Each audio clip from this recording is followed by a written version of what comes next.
Third President of the United States. Thomas Jefferson, 1801 to 1809. The names, biographies and achievements of the Presidents of the United States since its founding? We continue the second President of the United States of America. Thomas Jefferson, 1801 to 1809. Part 1. Thomas Jefferson, the third President, is best known for the Louisiana Purchase in 1803, which doubled the size of the United States. He was the principal author of the Declaration of Independence and founded the University of Virginia. Jefferson's presidency also saw the Lewis and Clark Expedition, which explored the newly acquired Western territories. Thomas Jefferson, April 13, 1743 to July 4, 1826, was an American statesman, planter, diplomat, lawyer, architect, philosopher, and founding father who served as the third President of the United States from 1801 to 1809. He was the primary author of the Declaration of Independence. Following the American Revolutionary War and before becoming president in 1801, Jefferson was the nation's first U.S. Secretary of State under George Washington and then the nation's second vice president under John Adams. Jefferson was a leading proponent of democracy, republicanism, and natural rights, and he produced formative documents and decisions at the state, national, and international levels. Jefferson was born into the colony of Virginia's planter class, dependent on slave labor. During the American Revolution, Jefferson represented Virginia at the Second Continental Congress. He served as the second governor of Revolutionary Virginia from 1779 to 1781. In 1785, Congress appointed Jefferson U.S. Minister to France, where he served from 1785 to 1789. President Washington then appointed Jefferson the nation's first Secretary of State, where he served from 1790 to 1793. During this time, in the early 1790s, Jefferson and political ally James Madison organized the Democratic-Republican Party to oppose the Federalist Party during the formation of the nation's first party system. Jefferson and Federalist John Adams became both personal friends and political rivals. In the 1796 U.S. presidential election between the two, Jefferson came in second, which made him Adams' vice president under the electoral laws of the time. 4 years later, in the 1800 presidential election, Jefferson again challenged Adams and won the presidency. In 1804, Jefferson was re-elected overwhelmingly to a second term. As president, Jefferson assertively defended the nation's shipping and trade interests against Barbary pirates and aggressive British trade policies, promoted a Western expansionist policy with the Louisiana Purchase, which doubled the nation's geographic size, and was able to reduce military forces and expenditures following successful negotiations with France. In his second presidential term, Jefferson was beset by difficulties at home, including the trial of his former vice president Aaron Burr. In 1807, Jefferson implemented the Embargo Act to defend the nation's industries from British threats to U.S. shipping, limiting foreign trade and stimulating the birth of the American manufacturing industry. Jefferson is ranked by both scholars and in public opinion among the upper tier of American presidents. Presidential scholars and historians praise Jefferson's public achievements, including his advocacy of religious freedom and tolerance, his peaceful acquisition of the Louisiana Territory from France, and his leadership in supporting the Lewis and Clark Expedition. They acknowledge the fact of his lifelong ownership of large numbers of slaves and give differing interpretations of his views on and relationship with slavery. Jefferson was born on April 13, 1743, April 2, 1743, Old Style, Julian calendar, at the family's Shadwell plantation in the British colony of Virginia, the third of 10 children. He was of English and possibly Welsh descent, and was born a British subject. His father, Peter Jefferson, was a planter and surveyor who died when Jefferson was 14. His mother was Jane Randolph. Peter Jefferson moved his family to Tuckahoe Plantation in 1745 on the death of William Randolph III, the plantation's owner and Jefferson's friend, who in his will had named Peter guardian of Randolph's children. The Jeffersons returned to Shadwell before October 1753. Peter died in 1757, and his estate was divided between his sons Thomas and Randolph. John Harvey Sr. became 13-year-old Thomas's guardian. Thomas inherited approximately 5,000 acres, 2,000 hectares, 7.8 square miles, which included Monticello, and he assumed full legal authority over the property at age 21.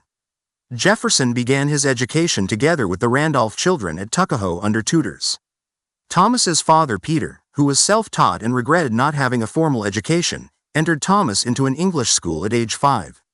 In 1752, at age 9, he attended a local school run by a Scottish Presbyterian minister and also began studying the natural world, which he grew to love. At this time he began studying Latin, Greek, and French, while learning to ride horses as well. Thomas also read books from his father's modest library. He was taught from 1758 to 1760 by the Reverend James Morey near Gordonsville, Virginia, where he studied history, science, and the classics while boarding with Morey's family. Jefferson came to know various American Indians, including the Cherokee chief Ostinaco, who often stopped at Shadwell to visit on their way to Williamsburg to trade. In Williamsburg, the young Jefferson met and came to admire Patrick Henry, 8 years his senior, and shared a common interest in the playing of the violin. Jefferson entered the College of William and Mary in Williamsburg, Virginia, in 1761, at the age of 18, and studied mathematics, metaphysics, and philosophy with William Small. Under Small's tutelage, Jefferson encountered the ideas of the British empiricists, including John Locke, Francis Bacon, and Isaac Newton. Small introduced Jefferson to George Wythe and Francis Fauquier.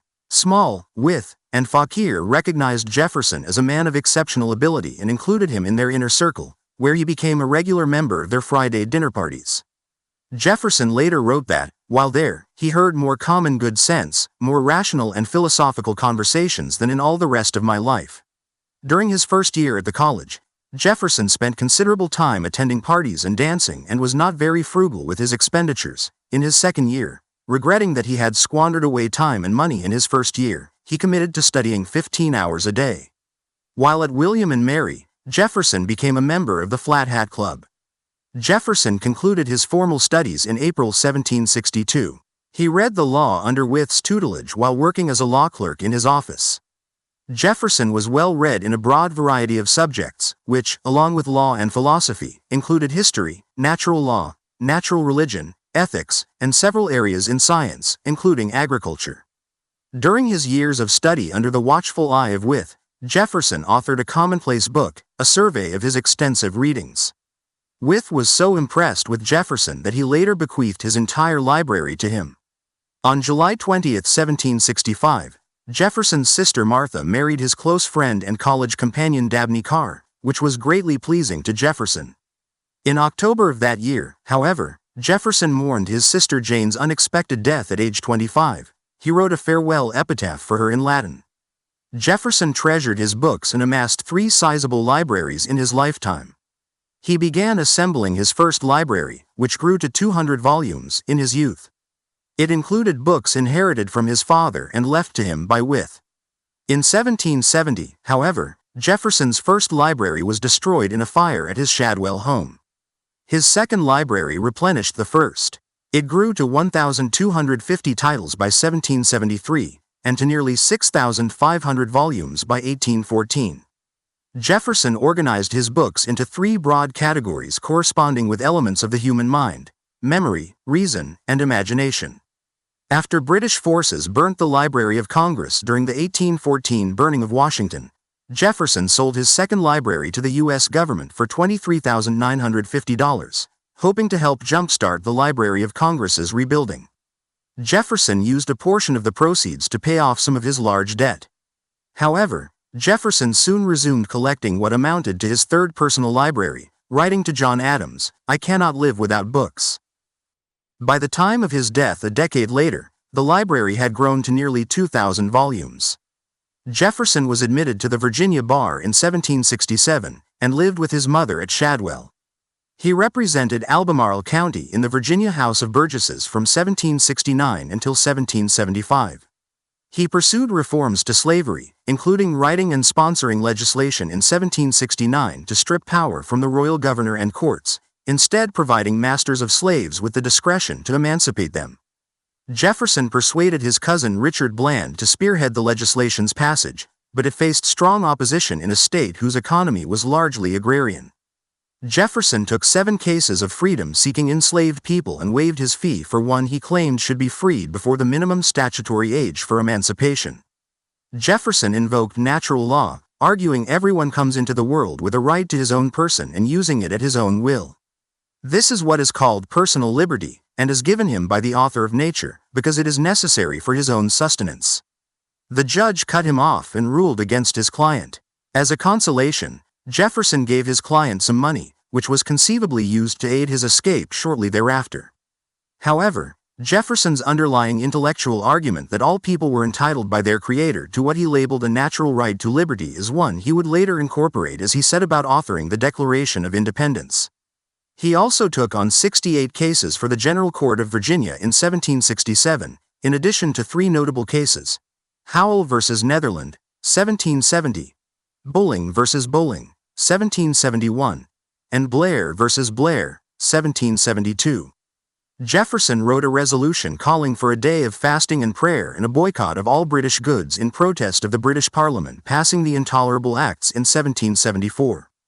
Jefferson's resolution was later expanded into a summary view of the rights of British America, in which he argued that people have the right to govern themselves. In 1768, Jefferson began constructing his primary residence, Monticello, whose name in Italian means Little Mountain, on a hilltop overlooking his 5,000-acre, 20 square kilometers, 7.8 square miles, plantation. He spent most of his adult life designing Monticello as an architect and was quoted as saying, "Architecture is my delight, and putting up and pulling down, one of my favorite amusements." Construction was done mostly by local masons and carpenters, assisted by Jefferson's slaves. He moved into the South Pavilion in 1770. Turning Monticello into a neoclassical masterpiece in the Palladian style was his perennial project. On January 1, 1772, Jefferson married his third cousin Martha Wales Skelton, the 23-year-old widow of Bathurst Skelton. She was a frequent hostess for Jefferson and managed the large household. Biographer Dumas Malone described the marriage as the happiest period of Jefferson's life. Martha read widely, did fine needlework, and was a skilled pianist. Jefferson often accompanied her on the violin or cello. During their 10 years of marriage, Martha bore 6 children: Martha Patsy, 1772 to 1836, Jane Randolph, 1774 to 1775, an unnamed son who lived for only a few weeks in 1777, Mary Polly, 1778 to 1804, Lucy Elizabeth, 1780 to 1781, and another Lucy Elizabeth, 1782 to 1784. Only Martha and Mary survived to adulthood. Martha's father John Wales died in 1773, and the couple inherited 135 enslaved people, 11,000 acres, 45 square kilometers, 17 square miles, and the estate's debts. The debts took Jefferson years to satisfy, contributing to his financial problems. Martha later suffered from ill health, including diabetes, and frequent childbirth weakened her. Her mother had died young, and Martha lived with 2 stepmothers as a girl. A few months after the birth of her last child, she died on September 6, 1782, with Jefferson at her bedside. Shortly before her death, Martha made Jefferson promise never to marry again, telling him that she could not bear to have another mother raise her children. Jefferson was grief-stricken by her death, relentlessly pacing back and forth. He emerged after 3 weeks, taking long rambling rides on secluded roads with his daughter Martha, by her description a solitary witness to many a violent burst of grief. After serving as U.S. Secretary of State from 1790 to 1793 during Washington's presidency, Jefferson returned to Monticello and initiated a remodeling based on architectural concepts he had learned and acquired in Europe. The work continued throughout most of his presidency and was completed in 1809. Jefferson was the primary author of the Declaration of Independence. At age 33, he was one of the youngest delegates to the Second Continental Congress beginning in 1775 at the outbreak of the American Revolutionary War, where a formal declaration of independence from Britain was overwhelmingly favored. Jefferson was inspired by the Enlightenment ideals of the sanctity of the individual and the writings of Locke and Montesquieu. Jefferson sought out John Adams, a Continental Congress delegate from Massachusetts and an emerging leader in the Congress. They became close friends, and Adams supported Jefferson's appointment to the Committee of Five, charged by the Congress with authoring a Declaration of Independence. The 5 chosen were Adams, Jefferson, Benjamin Franklin, Robert R. Livingston, and Roger Sherman. The committee initially thought that Adams should write the document, but Adams persuaded the committee to choose Jefferson. His choice was due to Jefferson being a Virginian, popular, and being considered a good writer by Adams. Jefferson consulted with his fellow committee members, but mostly wrote the Declaration of Independence in isolation between June 11 and 28, 1776, in a home he was renting at 700 Market Street in Center City, Philadelphia. Jefferson drew considerably on his proposed draft of the Virginia Constitution, George Mason's draft of the Virginia Declaration of Rights, and other sources. Other committee members made some changes, and a final draft was presented to Congress on June 28, 1776. The Declaration was introduced on Friday, June 28, and Congress began debate over its contents on Monday, July 1, resulting in the removal of roughly a fourth of Jefferson's original draft. Jefferson resented the changes, but he did not speak publicly about the revisions. On July 4, 1776, the Congress ratified the Declaration, and delegates signed it on August 2. In so doing, the delegates were knowingly committing an act of high treason against the Crown, which was deemed the most serious criminal offense and was punishable by torture and death. Jefferson's preamble is regarded as an enduring statement on individual and human rights, and the phrase "all men are created equal" has been called one of the best-known sentences in the English language.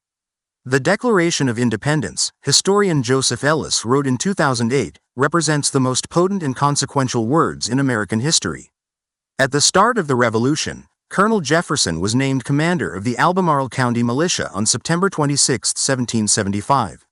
He was then elected to the Virginia House of Delegates for Albemarle County in September 1776, when finalizing the state constitution was a priority. For nearly 3 years, he assisted with the Constitution and was especially proud of his bill for establishing religious freedom, which prohibited state support of religious institutions or enforcement of religious doctrine. The bill failed to pass, as did his legislation to disestablish the Anglican Church, but both were later revived by James Madison. In 1778, Jefferson was given the task of revising the state's laws. He drafted 126 bills in 3 years, including laws to streamline the judicial system. He proposed statutes that provided for general education, which he considered the basis of Republican government. Jefferson also was concerned that Virginia's powerful landed gentry were becoming a hereditary aristocracy and took the lead in abolishing what he called feudal and unnatural distinctions. He targeted laws such as entail and primogeniture, by which a deceased landowner's oldest son was vested with all land ownership and power. I stop at this point today. Until next time, stay curious, stay informed, and keep exploring the world's incredible stories. Soon we will publish Part 2. Thank you for watching.